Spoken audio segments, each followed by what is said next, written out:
আমাদের নেতা জনাব তারেক রহমানের নির্দেশে আপনাদের কাছাকাছি থাকার জন্য, আপনাদের পাশে থাকার জন্য এসেছি।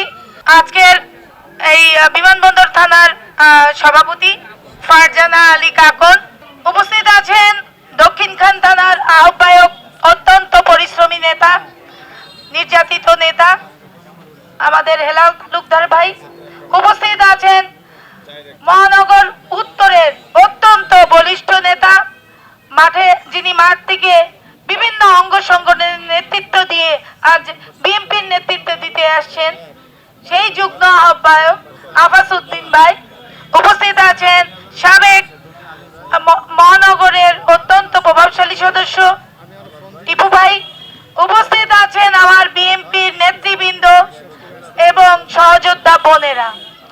সামনে উপস্থিত আছেন আমাদের এই এলাকার জনগণ।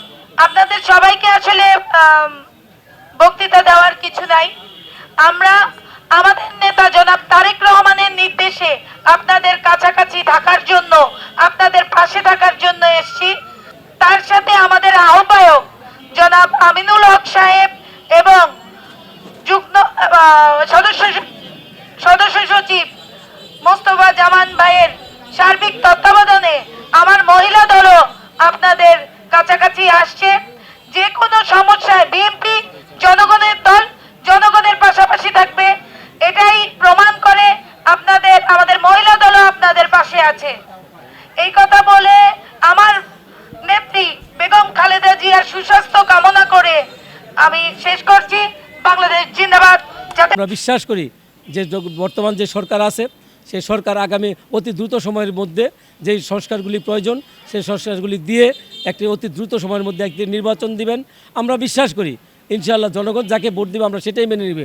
তারপর যেহেতু বিএনপি অত্যন্ত বৃহত্তর একটি দল এবং জনাব তারেক রহমান এবং আমাদের নেত্রী বেগম খালেদা জিয়া সাধারণ মানুষের অত্যন্ত পাশে থাকেন, পাশে থেকে উনি যদিও আমাদের থেকে 8,000 মাইল দূরে আছেন, কিন্তু তারপর সেখান থেকেও বাংলাদেশের প্রত্যেকটি প্রত্যন্ত অঞ্চলে মানুষের খোঁজখবর নিচ্ছেন। আমার বিশ্বাস আগামী সাধারণ নির্বাচনে ইনশাআল্লাহ অবশ্যই বাংলাদেশ জাতীয়তাবাদী দল নিরঙ্কুশ জয়লাভ করবে এবং জনাব তারেক রহমানের যে 31 দফা, সেই 31 দফা ইনশাআল্লাহ 31 দফার বাস্তবায়নের মাধ্যমে আমরা একটি সুখী সমৃদ্ধশালী বাংলাদেশ গড়ব।